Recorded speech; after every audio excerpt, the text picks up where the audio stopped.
இப்போ உங்களுக்கு எந்த லைன் பக்கம் போகுது அப்படின்றத உங்களால் கெஸ் பண்ண முடியுது இல்லையா? அதாவது எந்த right line left line 2 line இருக்கு. இதில் எந்த பக்கம் போகுதுன்ற உங்களால் பார்க்க முடியுது இல்லை? ரைட் சைடு தான் நம்ம அதிகமாக போகிறோம் இல்லையா? அதுதான் சேஃப். ஏன்னா லெஃப்ட் நம்ம ஸ்பேஸ் அதிகமாக விட்டு தான் போகணும் எப்போவுமே. Slow relax. இதுதான் நான் சொல்ல வரேன். இந்த மாதிரி சுச்சுவேஷன் வரும்போது தூரத்துலேருந்தே கவனிச்சு ஸ்பீடை காலை எடுத்துருங்க. உங்களுக்கு அங்கே பிரேக்கே தேவைப்படாது. ஓகே, இப்போ நம்ம லெஃப்டில் அந்த சிக்னல் போர்டாண்ட ஸ்டாப். பிரேக்கில் காலை வச்சு லைட்டாக பிரேக் அழுத்தி இப்போ கிளச் அழுத்துங்க. இந்த லைன் உங்கள் ஸ்டேரிங்க்கு நேராக அந்த பைக் வரைக்கும் பாருங்க.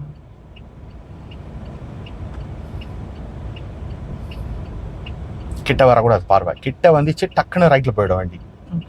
இன்னும் கூட ஒரு வரலாம். உங்கள் ஸ்டேரிங்க்கு நேராக பர்ஃபெக்ட். ஸ்டேரிங் நேராக வச்சு சூப்பர். எப்படி இருக்கு உங்களுக்கு தெரியுதா டிஃப்ரெண்ட்டு?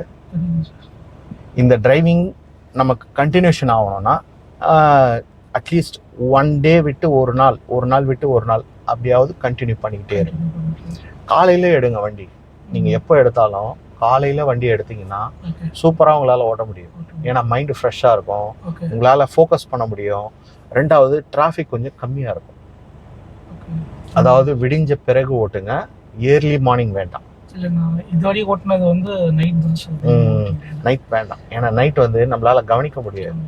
பகலில் ஓட்டுங்க. முதல்ல பகலில் நல்லா ப்ராக்டிஸ் பண்ணிவிட்டு அதுக்கப்புறம் கொஞ்சம் கொஞ்சமாக நம்ம நைட் டிரைவிங் போகலாம். எடுத்த உடனே உள்நீச்சல் அடிக்கக்கூடாது. ஃபஸ்ட்டு நீந்த கற்றுக்கணும். அதுக்கப்புறம் தான் உள்நீச்சல் வெளி நீச்சல் எல்லாமே சரளமாக நமக்கு வரும். ஓகேங்களா?